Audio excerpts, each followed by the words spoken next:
अंदरूनी पार्टी के मामले हैं। जब धनखड़ साहब का एपिसोड हुआ है, सबसे जो है गवर्नमेंट को डिफरेंस मिल रहा है। एक संवैधानिक पद पर बैठा हुआ व्यक्ति धनखड़ साहब शिकायत कांग्रेस की बहुत रही, विपक्ष की रही, विपक्ष की भी रही पार्टी, परंतु धनखड़ साहब को जिस रूप में मजबूर किया गया, इस्तीफा दिया उन्होंने, इस्तीफा दिलवाया गया, ये तमाम बातें रहस्य बन गई, रहस्य बन गई। तो संवैधानिक पदों पर जो बैठते हैं, एक पार्लियामेंट के मेंबर भी कोई इस्तीफा देता है या कोई ऐसी बात बोलना चाहता है, या वो किसी पार्टी का है, किसी पार्टी की बात करता है, वो भी स्पष्टीकरण देता होता है, स्पष्टीकरण। और उपराष्ट्रपति जी का इस्तीफा हो गया देश के अंदर, और इतने दिन हो गए हैं, अभी तक भी ना तो वो कोई बोले, ना वो ट्रेन चलाते, ना सरकार ने कोई बताया है कि हमारे उपराष्ट्रपति चुने हुए थे, किन कारणों ने इस्तीफा दिया। सरकार मिला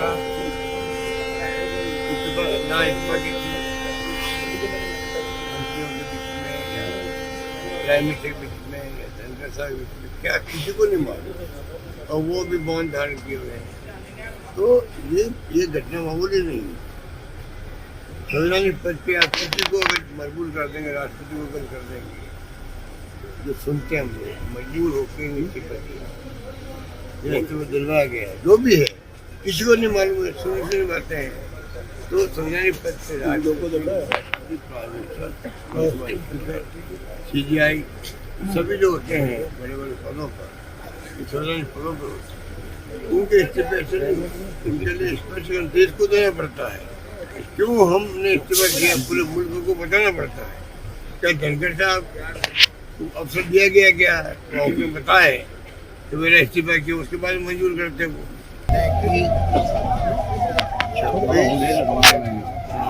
जो मौत है बड़ी मानसिक तरीके से उसमें चूक का अभी तक कोई जवाब आ नहीं रहा, चूक कैसे हुई, क्यों हुई, उसके लिए क्या पनिशमेंट दिया गया, ये भी एक बड़ा मुद्दा होता है। बड़ी घटना होती है, ना गृह मंत्री ने ना किसी और ने इस्तीफा दिया, एजेंसी के कोई हेड ने इस्तीफा नहीं दिया, तो इसका मतलब कुछ भी नहीं हुआ। जनता वो जवाब चाहती थी, जनता चाहती थी कि इतनी बड़ी घटना के बाद में किनको आप पनिशमेंट दे रहे हो, चूक क्या हो, इसकी इंक्वायरी हुई है क्या, कोई रिपोर्ट नहीं आ रही। और जवाब में भी कोई स्पष्ट रूप से कोई बात नहीं आई। तो राहुल जी ने, प्रियंका जी ने, गौरव गोगोई ने भी बात उठाई, अखिलेश यादव ने, किसी का भी जवाब नहीं दिया गया। खाली जो सरकार होती है, आगे उसके पास भी होते हैं, सेक्शन पर उनके पास होती है, खाली होती इसको बताई गई। ये बात तो आप जब बंद हुआ था,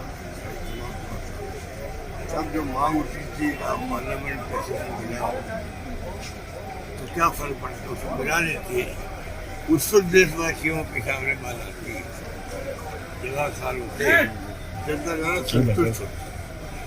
इतने लंबे के बाद में आपने ये मीटिंग बनाई, उसके अंदर आपने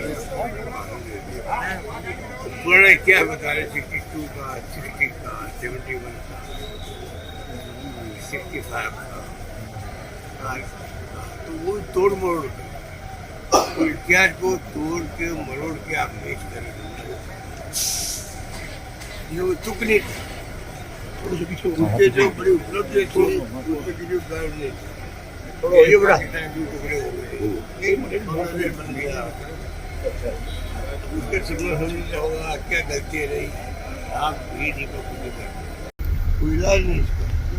ऐसी फैक्चुअल गलती है तो ये अनेकों बार कर चुके मोदी जी भी, पसंद नहीं था, आप गलती बता रहे हो, ऐसी गलती जो कबीर पे भी कर चुके हैं, और कई साहित्यकारों में कर।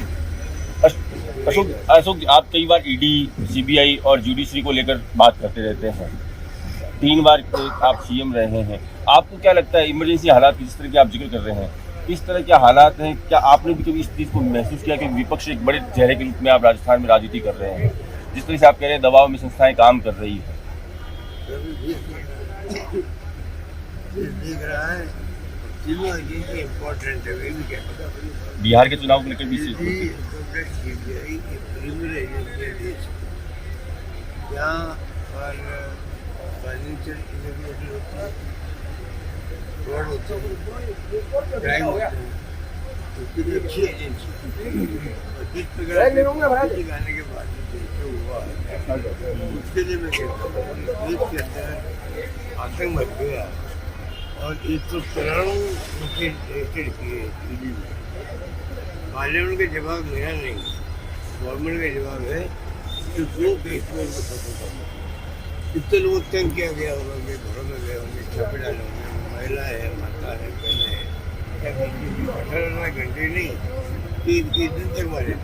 बिहार के चुनाव में जिस तरह से मतदाताओं को लेकर ये बहुत ही खतरनाक स्थिति है। सुप्रीम कोर्ट ने जब कमेंट की तो थोड़ा बहुत फर्क पड़ा। तो क्या कहेंगे आप? वो खुद ही बोले 1.5 साल से यमुना का पानी लाएंगे, एग्रीमेंट हो गया, डीपीआर बन रही है। तब मैंने कहा अगर पानी आता वास्तव में तो बहुत खुशी की बात होगी, तो अगर ऐसा हो गया तो मैं जाके मारा पहना। सर एक सवाल है कि बॉम्बे ब्लास्ट के केस में 11 लोगों को बरी किया सुप्रीम कोर्ट ने और आपकी पार्टी की एक एमपी वर्षा गायकवाड़ ने वापस मुकदमा चलाने की बात की। वो मामला जुडिशरी में चल रहा है। सर राजस्थान में छात्र संघ चुनाव को लेकर एबीवीपी आपका पुतला जला रही है। होने चाहिए सोर्स जो है वो पत्रकारों राजस्थान में उनकी नीति यही है, आपका पुतला फूका जा रहा है। वो तो कुछ भी कर सकते हैं, डेमोक्रेसी है। और मुझे लगता है नई पॉलिसी आई है, शिक्षा पॉलिसी, ये ध्वनि निकल रही है कि पॉलिटिकल एक्टिविटी होनी नहीं चाहिए, जबकि कितने नेता निकले हैं, अरुण जेटली सहित जो विपक्ष में थे, बीजेपी के थे, कितने नेता निकले जो छात्र राजनीति से केंद्र तक पहुंचे, राज्यों में पहुंचे, मंत्री बने, मुख्यमंत्री बने। तो ये चेतना जी मैं बार बार मांग करता हूँ, चुनाव होने चाहिए, होने चाहिए, होने चाहिए।